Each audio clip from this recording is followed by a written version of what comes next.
Welcome, and thank you for tuning in. This is the Branson View, a show that celebrates true stories of life and business from America's heartland. Join us each week in the pursuit of freedom, truth, and courage that inspires us to take action. Let's get started. Well, hello, and welcome to the Branson View. Oh my gosh, I am so super elated to have our guest on today, Mr. Mark MacDonald. Mark, welcome to the show. Thank you for having me. This is going to be fun. Yes, super exciting. I can't wait to get into your book.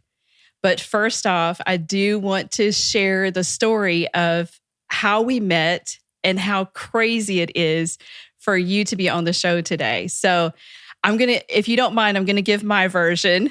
And then you tell me if it's correct, because sometimes we don't remember things correctly. But so Mark and I met on a photo shoot for Lowe's Home Improvement at least 20 years ago.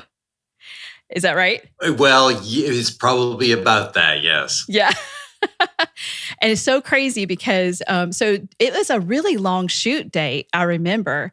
And so I remember you bringing your laptop and you were working on some things and I was working on some things and we had a little bit of conversation. You told me about your beautiful wife, Tammy. Yes. And I said, Tammy, that's my name. And I remember you saying, well, I'll never forget your name. Exactly. Yeah. Oh, so exciting. Well, and it's so crazy. I mean, it just feels like another lifetime ago. And I always joked about anytime that I was the standard American dad and I'm Canadian, So, I get put into these roles as the American dad, and then I'm always given what I started to refer to as my fake wives. And so I would start talking on social media about my fake wives. And people were like, is your wife okay with this? And it's like, right. Yeah, she is, as long as I know that they're fake and then I come home to the real wife. Yeah. Amen, brother. Absolutely. But it was so sweet because I remember you had such a beautiful heart for the Lord. And I know that we had some conversations at the time. I believe you were at Calvary. Yes. Calvary Baptist. Yeah. Because I remember talking about Gary Chapman and we knew some people, in the same circles, in the church circles. And so at that time, I believe, I was thinking back, I think I actually was a youth pastor. You were a youth pastor? Yeah. I don't remember that. That's where I started in ministry. Yeah. Yeah. No kidding. Yeah. So, and it's crazy because I've been watching you and your family and your business on social media. And it's so much fun to watch how the Lord has just, blossomed your career and everything that you're doing. And I'm reading your book right now. I recommend this book to every person. And I know, you wrote this book, for the church, which is a beautiful sentiment. But as I'm reading it, I'm just connecting as a business person and as an individual. These are just timeless principles. And so I would love for you today to, share your heart about the book and what led you to write the book and your passion for the church. That's awesome. What a great question. I mean, the book called Be Known for Something. It really is a kind of a culmination of everything that I've experienced in my life. So just to, I am Canadian, so I'm from East Coast Canada. And tell me where from, Ontario? No, from New Brunswick. Now that is way north, right? Way east. So we're east of Maine. So if you go up I-95 all the way to the top of Maine and you hang right, then you get into New Brunswick. Most people know Nova Scotia, right, and they consider New Brunswick kind of the drive-through province where you get to Nova Scotia or to Prince Edward Island. Now, the winters there are pretty brutal. Is that correct? Yeah. So we get, in New Brunswick, they get kind of an average of about 10 feet of snow every winter. So I do not miss that at all. Right. And the thing is that when I started in the advertising agency industry, I mean, who knew that I would ever be where I'm at right now? But I kind of made my way to the top of one of Eastern Canada's largest ad agencies. And I'm a graphic designer by trade. I mean, that's what my degree's in. And what I realized, like everybody is always interested in the things that they're interested in. And I poured my life into graphic design, and the more that I worked in graphic design and the more I wanted to climb to the top of the agency business, I realized, okay, well, maybe it's not just about the design, it's more about the content of what I'm designing. Mm-hmm. And so as I started working my way to the top and became creative director, I realized, if we could try to figure out the content that we're known for, then people would actually need us for something. And that's kind of the setup of it Mm-hmm. all. And then we moved from Canada to North Carolina to Winston-Salem. And it was there that I just realized, okay, so the church needs this information, like why the church didn't get it along the way. And I Right. think it's just that whole pushback of business principles. Sometimes, the church just says, I mean, that's for business. We're the church. We don't need marketing. Right. And ultimately marketing is just taking a product to market and trying to figure Right. out what that product is known for so that the market would be interested in it. And what an evangelistic tool, if you think about it. And I love, okay, so I have to ask you about the funeral singer. Okay, so that's really how all of this kind of got started. So while I was in Canada, I recorded an album with the at the Gaither Studios and with Sandy Patty producers, and I started traveling singing, and so I became known as the singer in town, and in this small community where the big agency was. Right next door was a funeral home, and the funeral home, they reached out to me to say, we understand that you sing. Would you be interested in singing at funerals if the family doesn't have somebody that can sing? So I said, sure. Well, anyway, long story short, I became the funeral singer, which is much different than the wedding singer. Right. I mean, there's still the same amount of tears, I think, at both of those ceremonies. But what I found was I would be sitting there in the funeral, and I would get choked up because people one by one would get up and talk about the person who had passed away. And I kept thinking, so does that person know, or did they know before they died what everyone thought about them?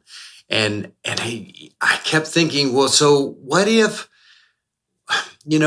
we get to the end of our life and we're ultimately known for something, and the people who get up to speak are speaking for such short period of times that they've really summed up the person's life. And people who I didn't know, I would get a really big synopsis of their life. And I just kept thinking, so what if we could be known for something and we could determine what that synopsis is when we die, and actually just put into place all the steps so that we become known for that, and make sure that we help craft and control that message, which is really the ultimate. The book is, how do you craft that message, whether it's for a church or whether it's for business or whether it's for you personally. Right. I love that you made that message so concise with the theme of the thread. Oh Mm. my gosh. When I read how you use the Bible as an example, and you said the common thread. What's the common thread in the Bible from Genesis to Revelation? And it's Jesus. And I was like, wow, this book is absolutely incredible. And how you made me think about that. You made me think about my own life and, what am I supposed to be known for?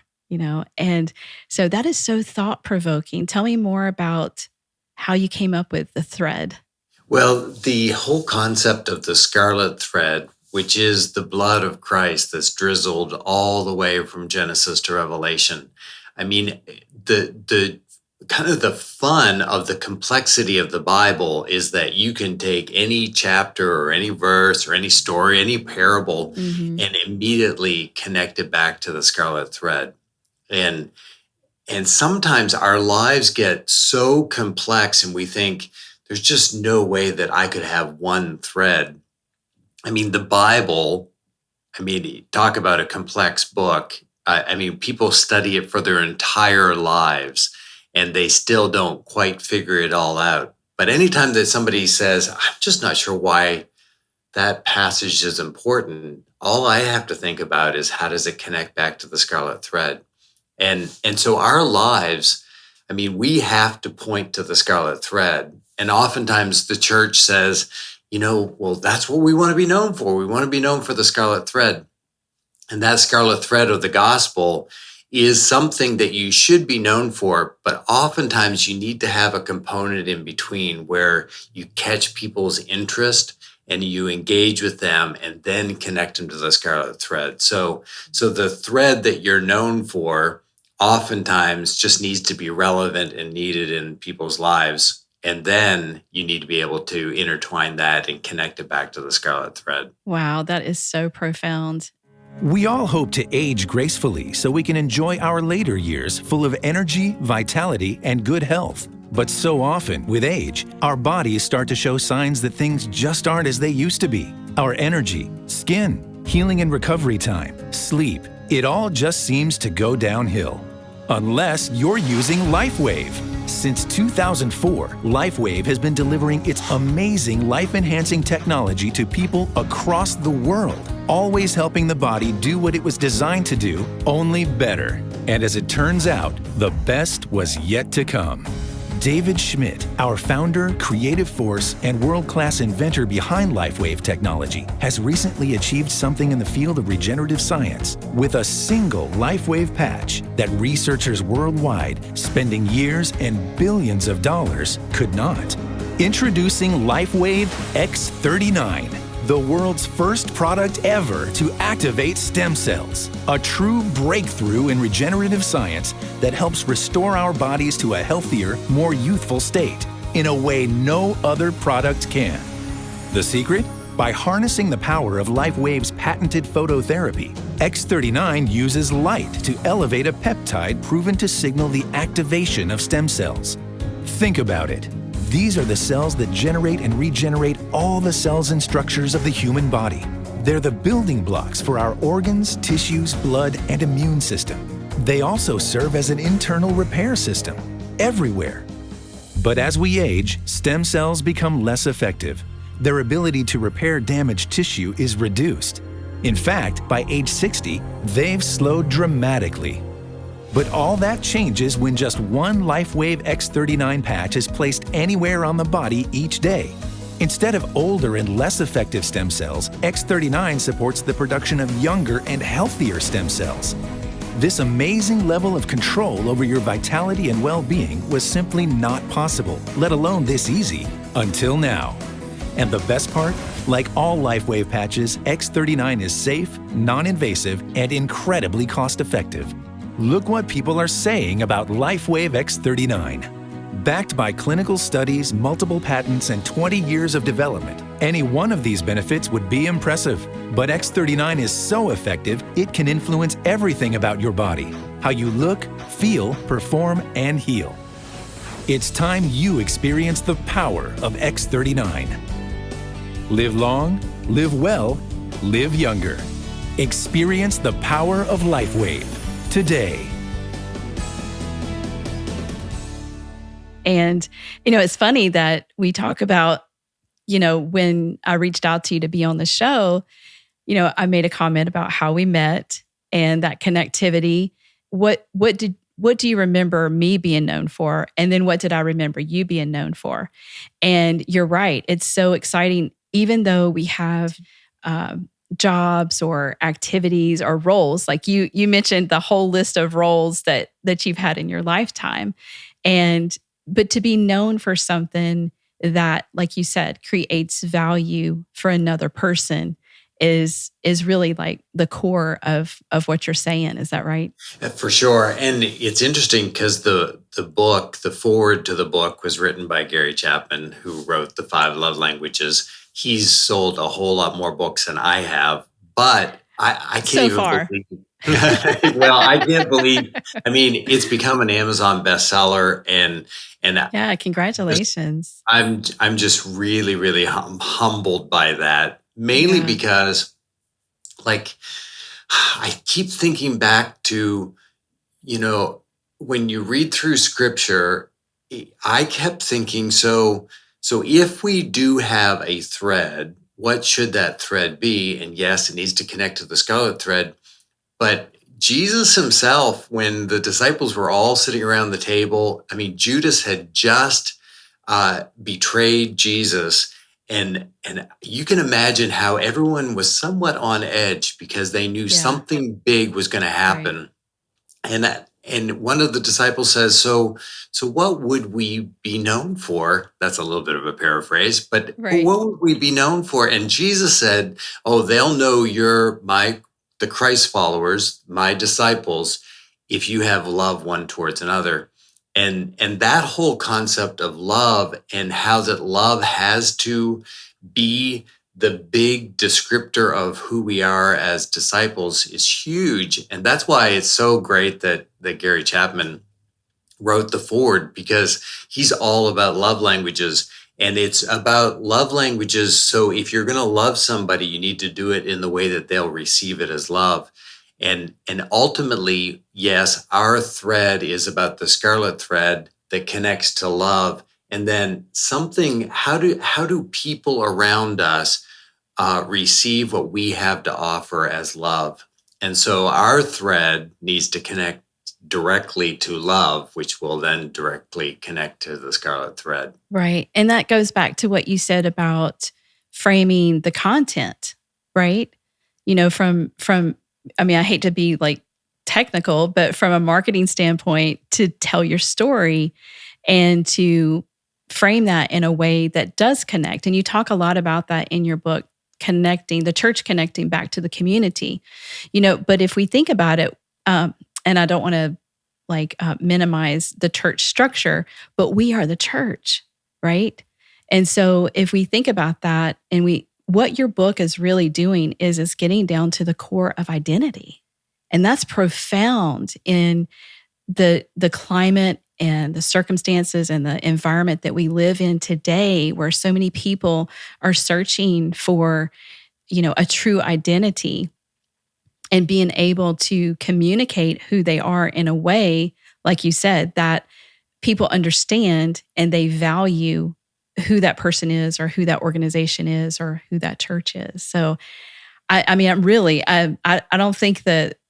I think your book is tremendous, and it has so many nuances that, and as I read the book, I can hear you. And that is such a testimony to a writer. If you can hear that person when you're reading the book, that's profound, I think. So what do you think about connecting the context, and how would you help people, discovering the thread and then creating the content? Oh, absolutely. And I mean, I'm in communications, I'm in marketing, I'm in design. I want to connect with an audience. And in order to do that effectively, you have to understand your audience. But we, as business people, we typically talk about, knowing your audience. Right. But Jesus called us to love our audience. And so what that really says is know as much as possible so that you know their needs, concerns, and goals. and then become a solution to those because you love them. It's like your kids or the people around you, your friends. I mean, if they have a need, you want to help them with that need. And that's where we need to have a strong connection with our audience. And usually the complexity is how do you get to know your audience? And how many audiences do you have? The church has an internal audience and an external audience, so your congregation and the community. But we all have two audiences, people who know us and are connected either sometimes very loosely to us, and then those people who aren't connected or don't even know about us yet. And so we have to make sure that we understand our internal audience and our external audience, and then really delve into what are they waking up with and are really concerned about, or what are they waking up and thinking, man, if only I had this. Or, and sometimes it feels like it's on a positive side. It's the, man, all I want in life is this. Here's my big goal. And if you can become a path to those goals, or if you can become a solution to the needs or concerns, then that's where the sweet spot happens. And what we call engagement, where there's somebody would say, oh man, tell me a little bit more about that. Where oftentimes we think about marketing and people saying, yeah, I don't even want to open the email, or I don't even want to look here, or I don't want to spend the time with that. But if you can connect as quickly as possible with somebody through a solution or to a path, then people will say, yeah, tell me a little bit more about that. Right. And that's so important. Like you talk about in the church, the internal audience. And I love it. I watched one of your videos and you were telling pastors to, that internal, stop being an internal marketer and really think about the community outside and making sure that communication and that content is written for, both audiences. So it's engagement and evangelism, right? Well, if you focus on your internal, you will almost always shrink or become less relevant. And the reason why is because, you can imagine, people at Coca-Cola says, you know what, we don't really care about the people who don't drink Coca-Cola. It's just the people who drink Coca-Cola that we want to talk to. Well, that just sounds stupid.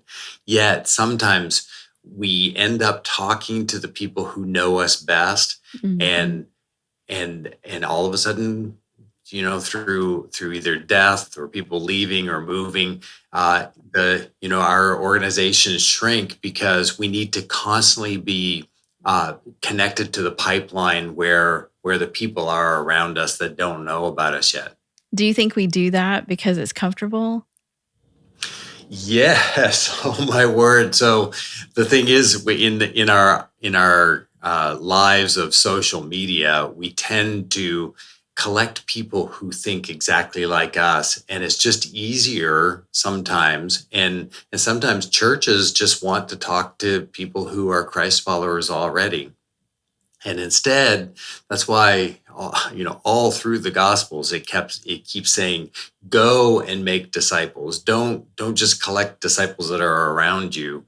And we need to, another thought-provoking parable is about the rich ruler who decides to throw a banquet. And it says that he started out by saying, so he asked all of his friends to come, but they all had excuses. And instead, he pulls his servants alongside of him, and he says, okay, now go out into the highways and byways and compel them to come in. And when he did that, the word that kept sticking out is like, do our churches actually do things that are compelling to their community in order to get them to think differently and to say, you know what, tell me a little bit more? Right.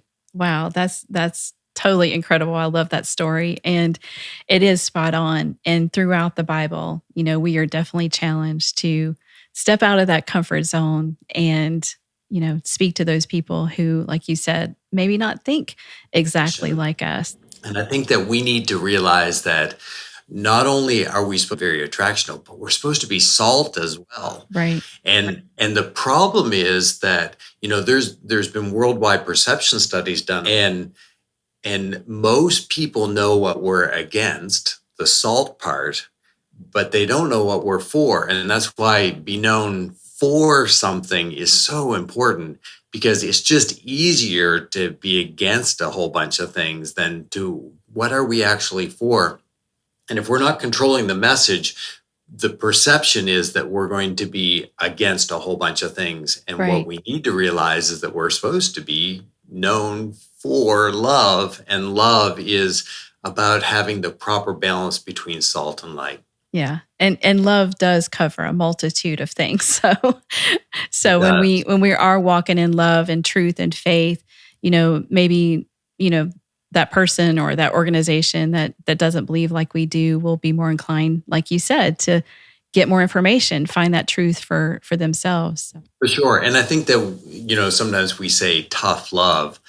I think all love is tough, but is also giving. And I mean, it's just a very complex thing where I want to, when I'm talking to somebody, I'm trying to figure them out. I mean, they're in a different spot than maybe I'm at, but ultimately Christ loves them. And I've just got to love them the way that Christ loved me. And I know that Jesus looks at me and sometimes I'm sure he shakes his head thinking like, seriously, Mark, but yet he forgives me, and he gently, sometimes not so gently, pulls me back so that I'm on the right path. right.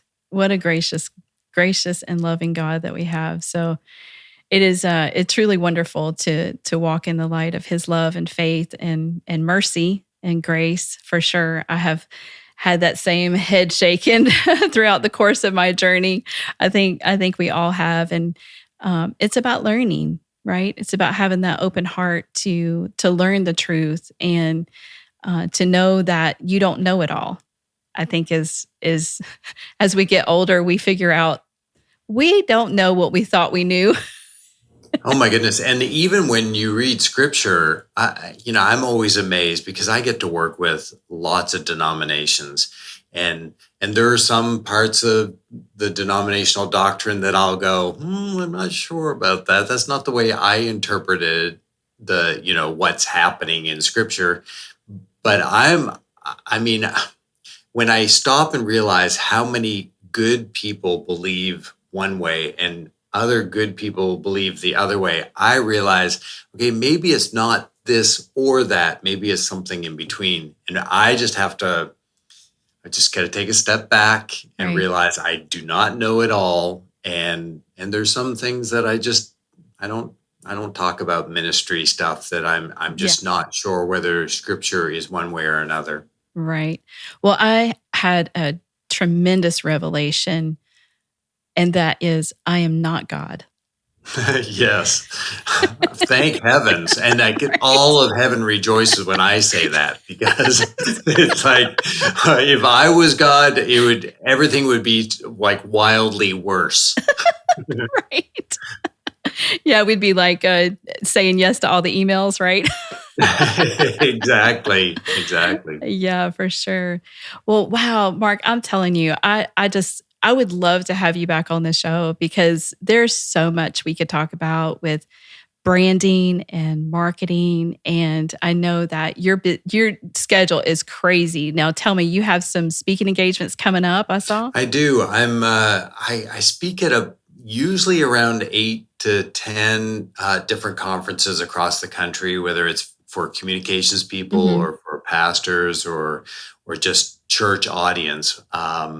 I can't believe I get to do what I get to do. I love, love, love helping people understand the complexities of everything today. I mean, with websites and social media and email and content and all of those things, I Right. really try to get back to the principles so that people can stand out and actually be listened to again. That's exciting. So where can people find you? Well, beknownforsomething.com certainly has everything to find me however you want to. I've written over 800 magazine articles, and those are all under the articles tab. There's the book tab there if there's somebody wants the book, or they can find the book, Be Known for Something, at Amazon, as well at Be Known Book, but also pretty much all the social media on LinkedIn, Facebook, Twitter, Pinterest, everything. And usually that's under Mark Mac 1023 or Mark MacDonald with the MAC in there. I read about the MAC. It was MC. Now is it your dad or your grandfather changed it? My dad. Yeah, my dad decided that, and it depends on who you ask in our family why he changed it, but he, well, he changed it. He dropped the A he added the A to his name so that we became MacDonald's. Oh, that's exciting. Well, you have a tremendous ministry, and can you tell me just a little bit about a typical day in the life of Mark MacDonald? Wow. A typical day is I get up and I usually spend some quiet time with the Lord, and then go to the gym, and then come back from the gym, just because I'm getting old. So I gotta keep this body as in shape as I possibly can. And then, I'm writing an awful lot now, which is kind of fun. I'm thinking about another book. Oh, And pretty much every week I have an article that's due someplace in some publication. But then I really, where my heart is I get to work with a lot of pastors. I'm also the executive director for Center for Church Communication, which is about 10,000 churches across the country. wow. So I get a chance to talk to pastors, and I learn so much from them, and just trying to figure out, so how can they become relevant and needed? What Mm, should they become known for? And then partnering everything that I know with, design and SEO writing and websites and social media. How do we put that package together so that someone becomes known for something? right, exactly. So with all that going on, my goodness, that's a full day. Are you taking on new clients? There's a lot of churches that are connected to the Branson View, and so I know they're probably let me get this guy's information. We need him. I would certainly love to talk to anybody. There's a cap on how much I get to do. I have a team of people who work with me for collateral materials. So if somebody wants to, develop a logo, I have some designers that work with me.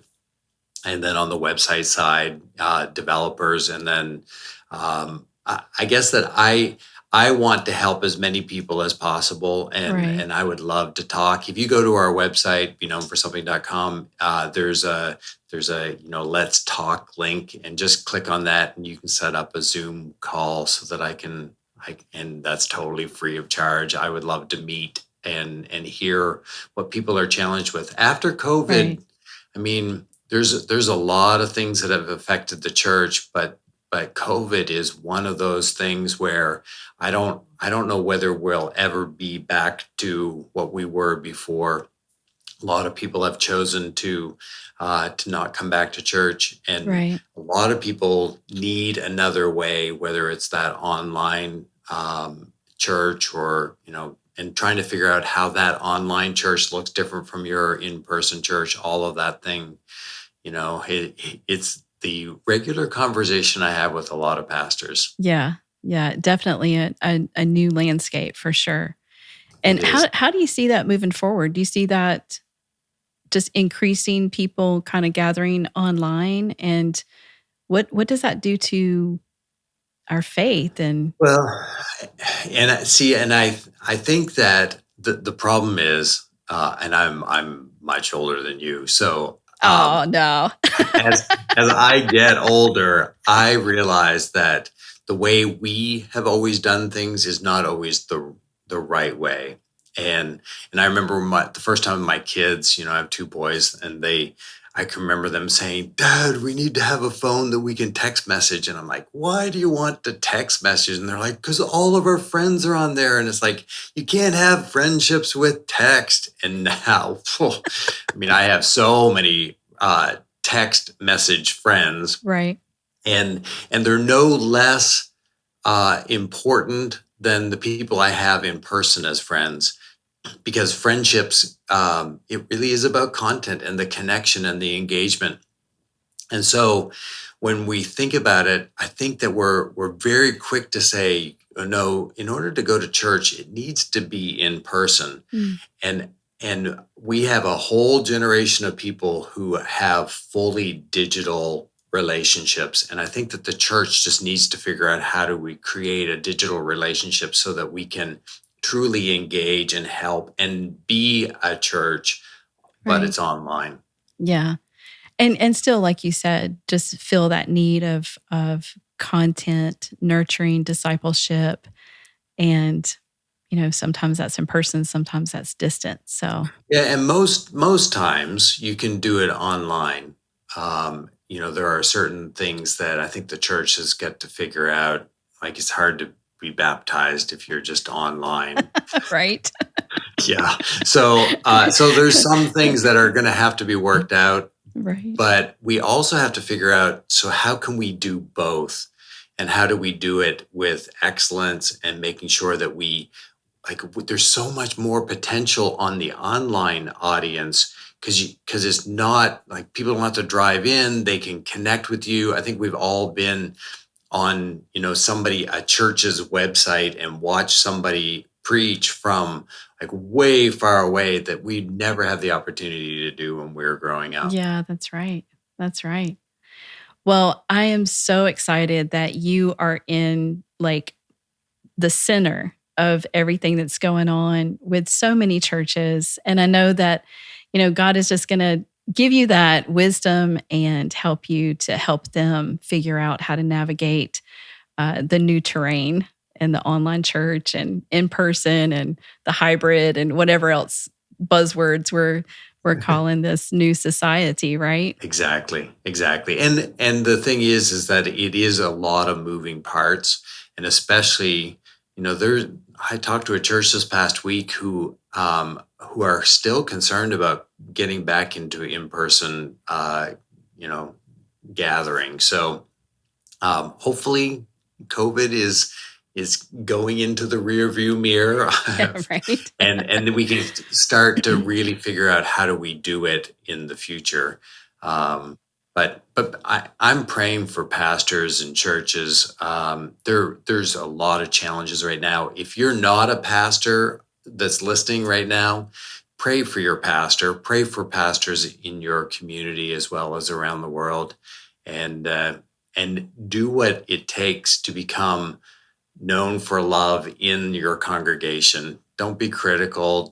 Come back and say, how can I help? And that's where it's all at. Thank you so much, Mark. It's been such a pleasure having you today. And when we post this interview, I'm going to put the links to Be Known for Something in the commentary. And so that way people can just click on that and order your book. I highly recommend it. I got my own copy. I'm so excited. I'm just like, reading everything and hearing your heart as a teacher and a pastor, because you're a pastor of communication. And it's just been so wonderful to reconnect with you after all these years. And I'm praying for you and your beautiful family, Tammy, your wife of 31 years or yeah, almost 32 now. Oh my goodness. That is to be celebrated. Absolutely. And your two boys and their ministry. And so just super excited about everything that's happening in your family. So from the Branson View, we celebrate your life and your business and your ministry. And we thank you so much, Mark. Thank you so much for having me.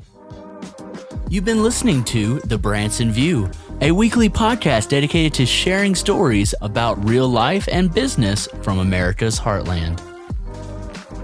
Thank you for joining us today. For more information about our sponsors and how to connect to us online, go to www.thebransonview.com. This episode of the Branson View podcast has been sponsored by an independent LifeWave distributor. Statements on LifeWave products on this podcast, website, or associated materials have not been evaluated by any regulatory authority. LifeWave products are not intended to diagnose, treat, cure, or prevent any disease or medical condition. Always consult with a physician or other qualified healthcare provider before embarking on a new treatment, product use, diet, or fitness program.